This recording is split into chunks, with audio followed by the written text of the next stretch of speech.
শুভ সকাল বন্ধুরা, কেমন আছো তোমরা সবাই? আশা করছি তোমরা সকলে খুব ভালো আছো। আমিও কিন্তু বেশ আছি। আজকে ঘড়ির কাঁটায় বাজে 8:45। আর আজকে না ঘুম থেকে উঠতে একটু দেরি হয়ে গেছিলো, আর এখনও ছোটু আর অয়ন ঘুমাচ্ছে।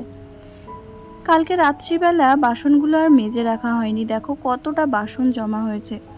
তাই বাসনগুলোকে মাজতে বসে গেলাম সকাল সকাল উঠেই। ঘর বাড়িটা ঝাড় দিইনি এখনও, ঘরের কিছু ডাস্টিং বাকি আছে। তাই ভাবলাম বাসন মাজার থেকে আজকে শুরু করা যাক। বাথরুমটা বানানোর পর থেকে না আর বাইরে বাসন মাজতে যায় না। সকালবেলা হোক আর রাত্রিবেলা হোক, এইখানেই বাসন মেজে একেবারে স্নান টান করে বেরোই। তো আজকে আর স্নানটা হবে না এখন। আগে বাসনগুলো মেজে জল ঝরতে রেখে দিয়ে আর ঘরের কিছু ডাস্টিং আছে সেইগুলো করে নেব। প্রত্যেক দিনের কাজের রুটিন না একই রকম থাকে না, কারণ ছোটটা ছোট আছে আর ও সবসময় একইভাবে তো চলে না। ওই জন্য ছোটু এখন ঘুমাচ্ছে, তাই ভাবলাম যে ঘরের কাজগুলো আগে সেরে নিই, তারপরে স্নান টান করে আর পুজো দিতে যাব।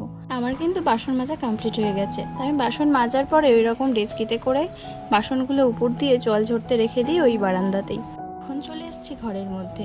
বড় আলমারিটাও একটু নোংরা পড়েছিল, আর মাঝে যা হাওয়া বয়ে গেল তাতে করে ঘর বাড়িটা বেশ ভালোই নোংরা হয়েছে, বুঝলে তো।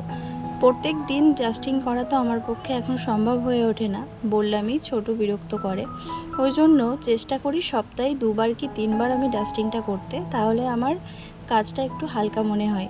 ডিপ ক্লিনিং আর সহজে করা লাগে না। আর এই ঝড় হাওয়াতে না বাইরের যত ধুলো বালি সব ঘরে এসে পড়েছে। আর এখানে তো বালি এলাকা, ওই জন্য একটুখানি যদি হাওয়া বাতাস দেয় না, তাহলে ঘরের মধ্যে দেখার হাল থাকে না। আর আমাদের তো ছাদের ঘর না, ওই জন্য ধুলোবালিটা একটু বেশি পরিমাণেই হয়। তারপর চলে আসলাম এই শোকেস আলমারিটা একটু ক্লিন করতে। আয়নাতে না কেমন একটা দাগ দাগ হয়েছে, কেন বলো তো? ছোটটা যা খায়, মানে হাত দিয়ে কিছু আমটাম খেলো, সেই শুদ্ধ এসে আয়নার মধ্যে চড় মারতে থাকে, তারপর ধরে টানাটানি করে, ওই জন্যই।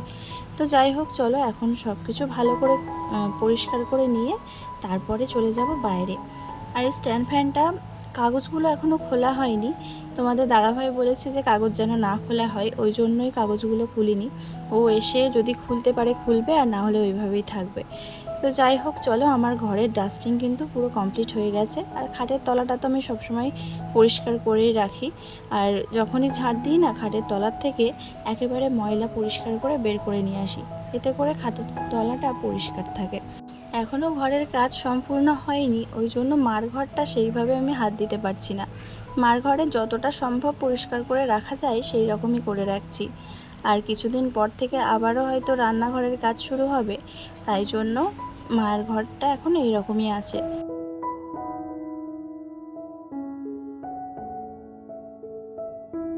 আর ঘরের মধ্যে যেহেতু সাইকেল টাইকেল সব তোলা হয়, ওই জন্য বালিটা একটু বেশিই হয়। আর বারান্দায় দেখেছিলে যে সাইকেলের চাকার দাগ ছিল। হ্যাঁ, এই সাইকেলটা সবে বের করা হয়েছে, আর কালকে বৃষ্টি হয়েছিল, সেই সাইকেলের চাকার দাগটা ওইভাবে পড়ে রয়েছে।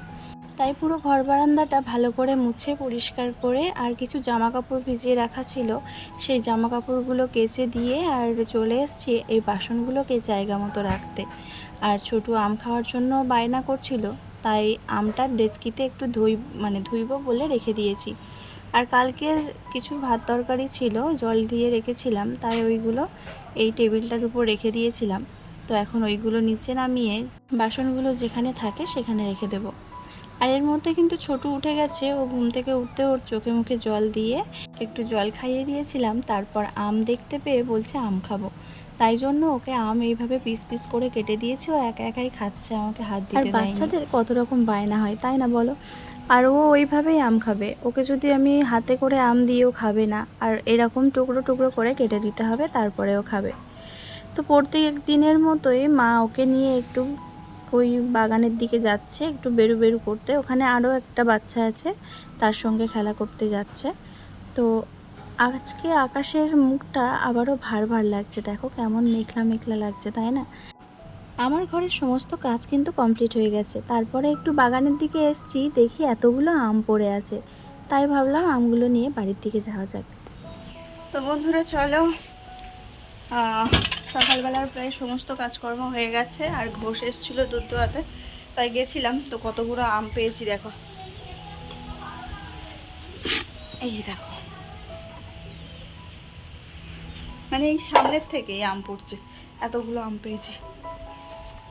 চলো এখন স্নান টান করে পুজোটা দিয়ে নিই, আর কি রান্না হবে দেখি। আর আজকে আবার একটু চাকলায় যেতে হবে। তো চলো আমার সঙ্গে থাকো, আশা করছি তোমাদের ভালো লাগবে। খুব তাড়াহুড়োর মধ্যে চাকলায় চলে গেছিলাম, তারপর ওখান থেকে এসে কাজকর্ম করতে করতে আর ভিডিও করার কথা মনেই নেই। রাত্রিবেলা এইসব খাওয়ার আয়োজন হয়েছিল। আজকের মতো এখানেই শেষ করলাম, টাটা।